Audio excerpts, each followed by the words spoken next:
Suatu ketika seseorang dari sahabat mendapat tugas untuk perjalanan keluar daerah, kemudian ia minta, "Ya Rasulullah, berilah aku kendaraan." Artinya dia minta onta. Maka Rasulullah SAW katakan, kalian yang jaga ternak, berilah dia anak onta buat kendaraan dia. Maka yang meminta ini keberatan. "Ya Rasulullah, apa yang bisa aku lakukan dengan anak onta? Anak onta ini ditunggangi nggak bisa, jalan jauh pun tak kuat." Maka Rasulullah SAW katakan, "Bodoh kamu. Kau pikir onta-onta yang besar itu bukan anak onta? Dia kan anak dari emaknya." Maka sahabat-sahabat yang di situ tertawa, lucu, tapi sedikit pun di dalamnya tidak ada dusta. Ada satu kisah seorang penjaga amanat di Mekah. Ini hidupnya di Mekah. Mekah ini tempat di mana ada kota suci. Assalamualaikum warahmatullahi wabarakatuh. Alhamdulillah rabbil alamin, wassalatu wassalamu ala Rasulillah wa ala alihi wa sahbihi ajma'in. Amma ba'd. Qala Allah Ta'ala,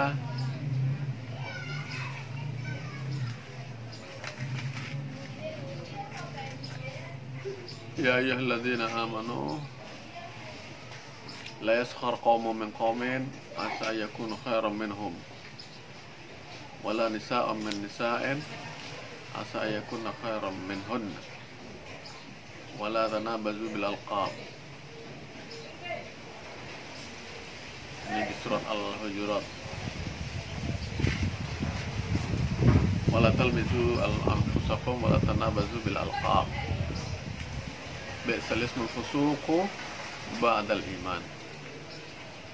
Wa man lam yatub fa ulaika humul zalimun."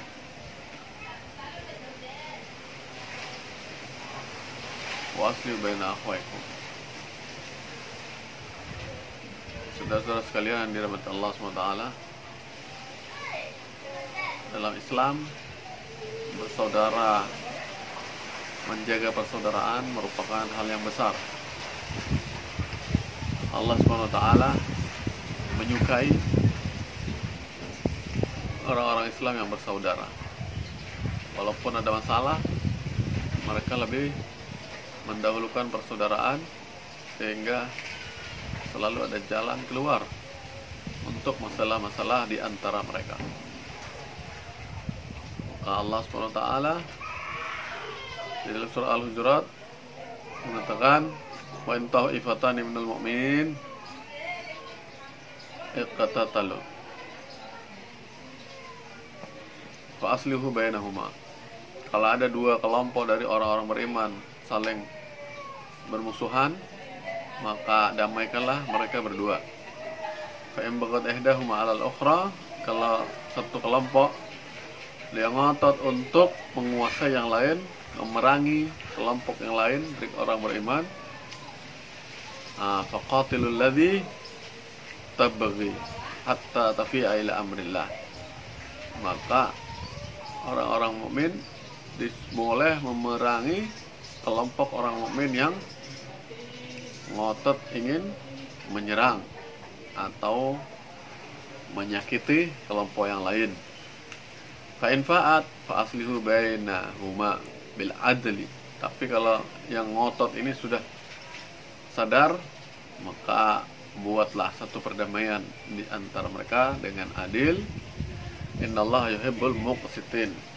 Sungguhnya Allah SWT menyukai orang-orang yang tetap bersikap adil dalam memutuskan segala masalah.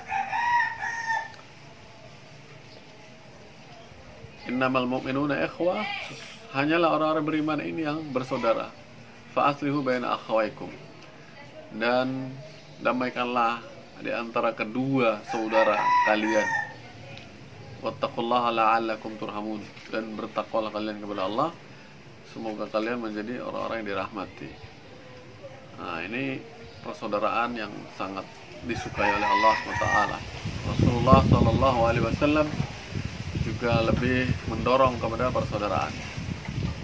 Dalam satu hadis, bagaimana Rasulullah SAW katakan, ana za'imun bi baitin fi rabadil jannah.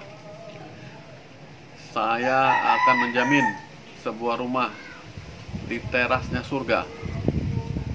Liman tarakal mira'a wa in kana muhiqqan. Buat orang yang mau meninggalkan pertengkaran. Dia tak suka bertengkar, dia tak suka ribut, wa in kana muhiqqan, walaupun dia dalam posisi yang benar. Misalnya dalam satu perkara ada orang yang melanggar haknya atau menyenggol miliknya, kemudian berselisihlah mereka berdua ini. Salah satu salah, yang satu lainnya lagi benar. Ketika yang benar mau mengalah, kenapa? Biasanya yang benar ini merasa punya hak untuk menuntut balik untuk membalaskan. Tapi dia memilih untuk mengalah, maka Rasulullah SAW akan menjamin baginya sebuah rumah di teras surga. Betapa besar hadiah yang ditawarkan oleh Nabi Muhammad SAW. Sebuah rumah, biasanya kalau di surga itu masih disebut rumah, itu pun istana. Tidak ada rumah buruk di surga, karena telah disabdakan oleh Nabi Muhammad SAW atau di dalam Al-Quran ayat-ayatnya, bahan-bahan rumah untuk bangun rumah di surga itu dari emas, dari permata-permata. Berbeda dengan bahan-bahan yang kita buat rumah untuk di dunia ini. Pasir, batu, air, dan sebagainya. Kemudian ada tawaran lagi dalam satu hadisnya itu, wa ana za'imun bi baitin fi wasatil jannah liman tarakal kadhiba wa in kana mazihan. Dan aku akan menjamin sebuah rumah di tengah-tengah surga buat orang yang mau meninggalkan dusta walaupun dia sedang bercanda. Apakah kita bisa memetik satu poin di sini? Nah, candaan orang-orang beriman, candaan orang-orang muslim, itu candaan yang akan membawa hadiah. Hadiah apa? Sebuah rumah di tengah-tengah surga. Syaratnya apa? Dalam bercanda tidak membawa dusta. Rasulullah SAW sebagai manusia biasa juga memberikan contoh bagaimana beliau bercanda tanpa berdusta. Suatu ketika seseorang dari sahabat mendapat tugas untuk perjalanan keluar daerah, kemudian ia minta, ya Rasulullah, berilah aku kendaraan. Artinya dia minta onta. Maka Rasulullah SAW katakan, kalian yang jaga ternak, berilah dia anak onta buat kendaraan dia. Maka yang meminta ini keberatan. Ya Rasulullah, apa yang bisa aku lakukan dengan anak onta? Anak onta ini ditunggangi nggak bisa, jalan jauh pun tak kuat. Maka Rasulullah SAW katakan, bodoh kamu. Kau pikir onta-onta yang besar itu bukan anak onta? Dia kan anak dari emaknya. Maka sahabat-sahabat yang di situ tertawa, lucu, tapi sedikit pun di dalamnya tidak ada dusta. Maka ini candaan yang bermutu tinggi, berkualitas. Artinya candaan yang berhadiah. Apa hadiahnya? Sebuah rumah di tengah-tengah surga. Di kesempatan lain, ketika Rasulullah SAW memberikan pelajaran, ada seorang wanita yang bertanya, kemudian Rasulullah SAW mengenali wanita itu. Kamu istrinya si Fulan ya? Iya betul. Si Fulan yang di matanya ada putih-putihnya. Ya Rasulullah, suamiku tidak seperti itu. Matanya tidak ada putih-putihnya. Atau mungkin Rasulullah mengatakan yang matanya ada hitam-hitamnya. Yang penting itu dikatakan tentang matanya. Tapi wanita itu mengingkari bahwa suaminya di matanya ada ciri-ciri yang disebut oleh Nabi SAW. Maka Rasulullah katakan, coba nanti kalau kau pulang ke rumah, kau lihat mata suamimu, pasti ada yang aku sebut. Maka ketika dia pulang, dia memperhatikan mata suaminya. Suaminya heran, kamu tuh seperti nggak pernah ketemu saya saja, tiap hari ketemu saya. Kenapa kau lihat seperti itu? Aku ini mau melihat matamu. Tadi aku baru dari majelis Rasulullah SAW. Nah, dia mengenaliku sebagai istri darimu, dan dikatakan oleh Rasulullah bahwa di matamu ada hitam-hitamnya atau putih-putihnya. Maka suaminya ketawa, kamu bodoh. Di mana ada orang yang matanya tidak ada hitam-hitamnya? Nah, ini kan hanya dua, hitam dan putih. Maka wanita itu baru sadar, oh, Rasulullah ini sedang bercanda. Dan sekali lagi, satu pun tidak ada kebohongan atau dusta dalam bercanda itu. Nah, di kesempatan lain Rasulullah SAW juga bercanda yang mengakibatkan seorang wanita tua menangis. Seorang wanita tua datang kepada Nabi SAW. Ya Rasulullah, doakan aku supaya aku bisa masuk surga. Maka Rasulullah SAW katakan, engkau tidak akan masuk surga. Apakah benar yang kau katakan ya Nabi? Ya, engkau tidak akan masuk surga. Maka Rasulullah SAW mengatakan itu, kemudian membuat wanita ini menangis. Karena apa? Setiap yang dikatakan oleh Rasulullah SAW itu akan menjadi kenyataan. Maka wanita itu pergi sambil menangis, sedih. Kemudian Rasulullah SAW cepat-cepat manggil seorang untuk menyampaikan sesuatu. Sini cepat, kau kasih tahu wanita itu bahwa dia tidak akan masuk surga. Maksudnya dalam keadaan setua ini, tapi dia akan masuk surga. Allah mudahkan dia kembali, Allah percantik wajahnya, Allah percantik badannya, baru dia akan masuk surga. Adapun dalam keadaan seperti sekarang ini, dia tidak akan masuk surga.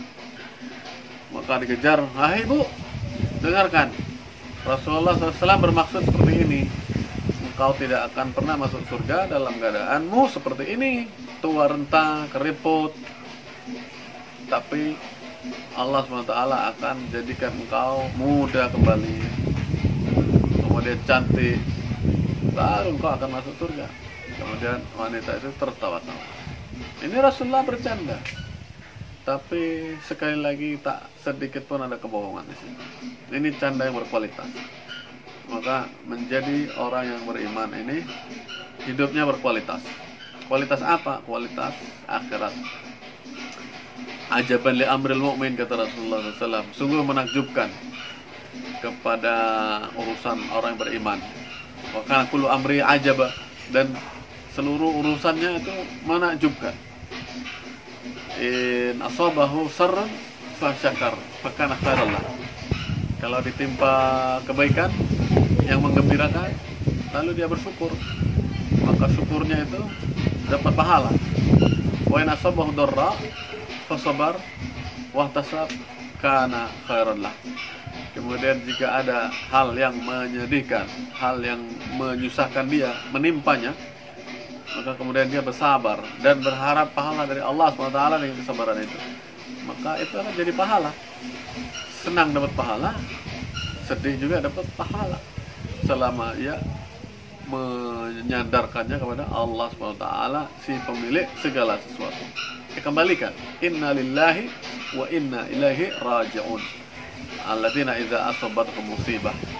Orang-orang yang ditimpa musibah, maka dia mengucapkan istirja, yaitu kembali kepada Allah. Sesungguhnya kita adalah milik Allah, dan sesungguhnya kita akan kembali kepada Allah Subhanahu wa ta'ala. Maka ini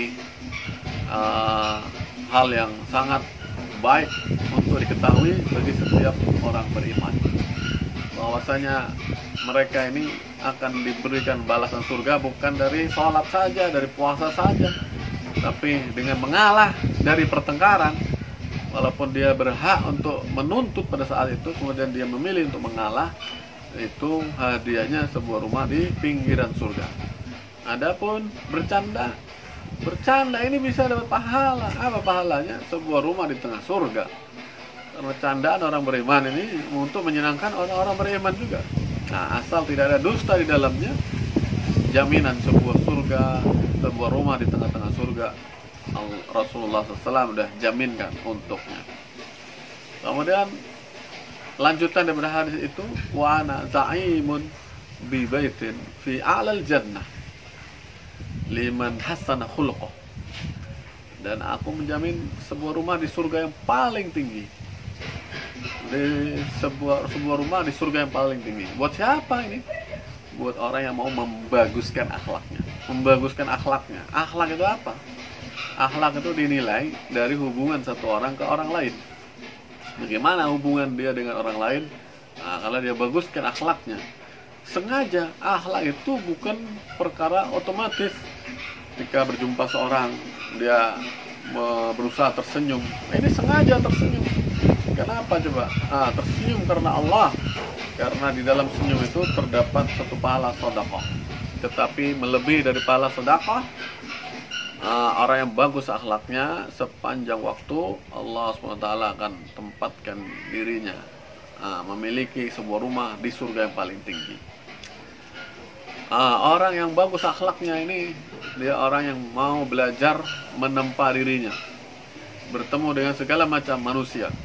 Maka Rasulullah SAW membaguskan akhlaknya, yaitu bertemu dengan orang yang lembut, bertemu dengan orang yang kasar, bertemu orang yang baik, bertemu orang yang jahat, bertemu dengan orang yang pendiam, bertemu orang yang cerewet. Itu sudah Rasulullah SAW alami, dan tidak sedikit pun menggoyahkan hatinya. Kita tetap berakhlak baik. Inilah maka Rasulullah SAW memberikan tip atau metode atau sebuah kunci bagaimana kita bisa memiliki akhlak yang baik. Maka Rasulullah SAW katakan, silman qata'aka, sambunglah orang yang memutuskan. Artinya sambung silaturahim. Silaturahim itu apa? Silaturahim artinya menjaga hubungan dengan sanak famili yang ada hubungan darah.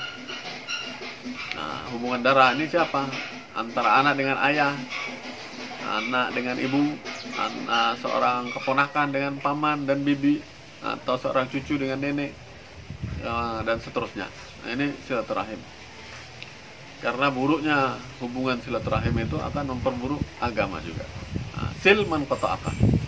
Dalam satu kesempatan Rasulullah SAW menjumpai para sahabat yang sedang berkumpul. Kemudian Rasulullah SAW katakan, kita akan berdoa kepada Allah Subhanahu Wa Taala. Kalau masih ada di antara kalian yang memiliki masalah dalam silaturahmi dengan anggota familinya, hendaklah keluar dari tempat ini. Karena kalau ada orang seperti itu, doa-doa kita tidak akan terangkat ke langit.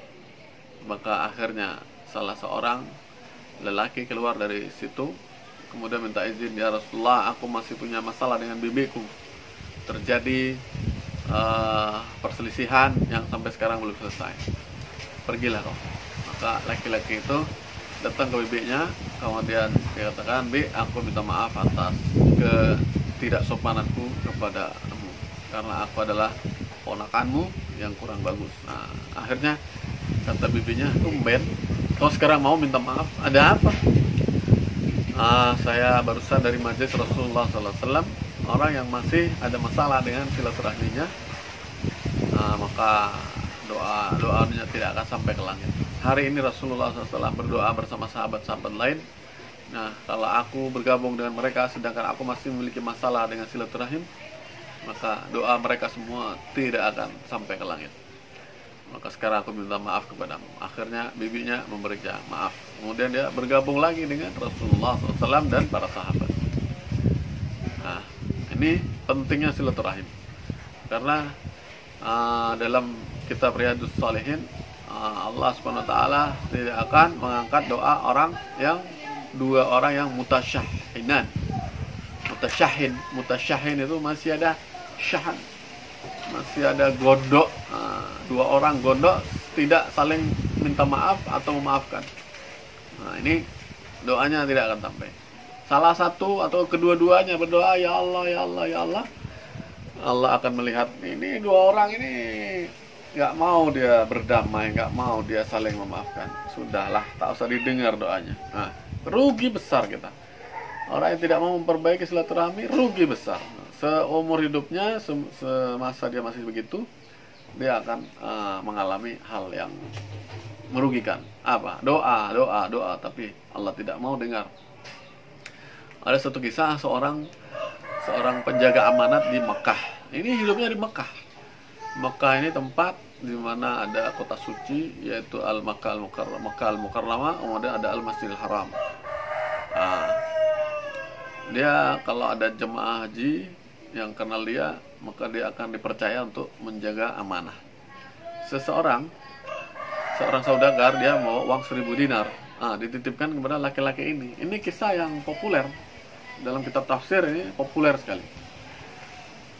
Kemudian laki-laki yang menitipkan uang 1000 dinar ini kemudian melangsungkan ibadah haji. Sampai selesai haji, kemudian dia kembali lagi untuk mengambil titipan. Ternyata dalam masa dia melangsungkan ibadah haji, laki-laki yang menjaga amanat ini meninggal dunia. Dia dikubur, sudah dikuburkan. Kemudian laki-laki ini tentu mencari ahli warisnya. Siapa anak-anaknya? Anak-anaknya ditanya, mana ayahmu? Apakah ada? Dia mengatakan ada titipan orang begini dan begini. Tidak ada, ayahku tidak bilang apa-apa. Waduh, gimana ini? Akhirnya laki-laki pemilik titipan ini mendatangi seorang ulama di Makkah. Kemudian ulama itu mengatakan, kau pergilah ke sumur Zam-Zam, panggil nama dia. Kalau dia memang termasuk penghuni surga, maka dia akan menyahut panggilanmu. Ternyata setelah didatangi ke sumur Zam-Zam, dipanggil laki-laki itu, tidak ada sautan. Diulang lagi, tidak ada sautan. Diulang lagi, tidak ada sautan. Dia kembali ke ulama itu. Wahai Syekh, panggilanku tidak ada jawaban. Maka Syekh itu mengatakan, Inna lillahi wa inna ilaihi raji'un. Orang sebaik ini kok rohnya tidak ada di sumur Zam-Zam. Wah, jangan-jangan dia terhalang untuk mendapatkan surga. Kalau begitu kau pergi ke Yaman. Di desa ini terdapat sebuah sumur yang namanya Sumur Barhut. Di situ rohnya para ahli neraka, orang-orang jahat, dikumpulkan oleh Allah SWT. Maka segera nih pemilik titipan ini pergi ke sana, ke Yaman. Sampai di Yaman, dia tanya di mana ada Sumur Barhut. Ketemu di Sumur Barhut, dia dipanggil nama orang yang menjaga amanat. Ternyata terdengar sautan, iya, aku di sini, katanya. Gimana itu titipan aku, amanat yang ku titipkan kepadamu? Oh, itu aku tidak berikan kepada anakku karena aku takut anak-anakku akan menghilangkannya atau diambilnya. Tapi itu aku simpan di dalam rumah, aku gali tanah. Di dalam tanah itulah aku simpan uangmu yang 1000 dinar. Nanti kalau kau ke Mekah, kau tanya sama anak-anakku di mana rumahku, di ruang tengah itu. Tapi kenapa engkau ada di sini? Bukannya kamu ini orang yang baik? Bukannya kau selalu menjaga amanah orang-orang yang berangkat haji? Bukannya engkau ini orang-orang yang dipercaya, termasuk orang-orang yang dipercaya? Maka si ruh orang yang mati itu menjawab, memang benar, di matamu aku adalah orang baik, tapi sungguhnya masih ada masalah dengan diriku. Aku memiliki adik perempuan yang tidak menyenangkanku, dan aku sangat membencinya, menjauhinya. Sampai mati aku belum pernah berjumpa dengan dia untuk meminta maaf atau memberi maaf kepadanya atas perilakunya. Maka satu dosa itulah yang menyebabkanku dikumpulkan di sini. Maka kalau kau berkenan membantu aku, datangilah saudaraku itu, sampaikan minta maaf untuknya dari aku. Baiklah, aku akan tolong. Aku telah ditolong oleh kamu, bagaimana mungkin aku tidak mau menolong? Maka kemudian dia sampai ke Mekah, digali rumah yang menjaga titipan tadi, jumpalah titipan tadi sebanyak 1000 dinar. Kemudian ia mendatangi adik perempuan dari laki-laki yang telah meninggal tadi dan memintakan maaf. Setelah dimaafkan, barulah kemudian orang ini bisa dicari di sumur Zam-Zam. Wallahu a'lam bishawab. Ini kisah yang kita baca di dalam kitab tafsir dan populer di kitab-kitab lainnya juga disebutkan. Sil man qata'aka. Ini Rasulullah SAW katakan, sambunglah keluargamu yang memutuskan. Nah, kemudian yang berikutnya, a'ati man haramaka. Agar kita memiliki akhlak yang mulia, sukalah memberi orang yang bakhil kepadamu. Kalau secara umum manusia itu ingin membalas pemberian orang atau suka memberi kepada orang yang merespon pemberian kita. Istriku, ayo kita antar makanan ini ke sana. Orang ini kalau dikasih dia mau, dia merespon. Nah, kadang-kadang dia antar juga makanan balasan. Nah, ini orang baik, ini ciri orang baik. Tapi kalau kita mencari orang baik saja, kita nggak tahu diri kita baik apa enggak. Nah, kalau kita ingin menjadi orang yang super baik, nah, itu harus di atas rata-rata. Kebiasaannya pun harus di atas rata-rata. Jadi Rasulullah SAW mengajarkan akhlak yang super akhlak, yaitu akhlak yang di atas rata-rata, above average. Jadi memberi kepada orang yang bakhil, gimana coba? Ya, kalau memberi kepada orang yang mau balas pemberian, itu biasa, harus dilakukan. Jangan sampai kita tidak melakukannya, tapi memberi kepada orang yang bakhil kepada kita, nah, itu pun harus dicoba-coba. Jangan sampai nafsu kita dituruti, sehingga kita hanya memilih-milih orang yang baik-baik saja. Nah, Rasulullah SAW datang kepada Abu Bakar, juga Rasulullah SAW datang kepada Abu Jahal, Abu Lahab, untuk mereka agar menerima Islam, karena mereka juga sebetulnya ingin masuk surga kalau mereka tahu. Beginilah. Kemudian yang ketiga, U'fu amman zalamaka. Berilah maaf pada orang yang berbuat dolim kepadamu. Dolim itu apa? Dolim itu melakukan sesuatu tanpa ada salah. Kalau orang membalas perilaku kita, misalnya kita melemparin telur busuk sama dia, lalu satu hari dia balas lempar telur busuk pada kita, maka ini bukan sebuah kejahatan. Pembalasan itu ya setimpal, bayaran namanya. Tapi kalau kita nggak pernah berbuat apa-apa sama dia, lalu dia membuat kita sakit, itu namanya zalim. Orang seperti ini, kalau kita mau berakhlak baik, super baik, kita memberi maaf kepada orang yang berbuat zalim kepada kita. Itu tiga hal yang menyebabkan seseorang dapat memiliki akhlak yang super baik. Bukan hanya baik, tapi super baik. Dan ini sangat sedikit orang yang melakukannya. Mudah-mudahan kita menjadi orang beriman dengan akhlak yang baik, walaupun nggak banyak sholatnya, nggak banyak puasanya, tapi di mata Allah SWT kita disamakan derajatnya, insyaallah. Inilah yang bisa saya sampaikan kali ini. Alhamdulillah, bila kita dapat mengambil manfaat dari ini, insyaallah.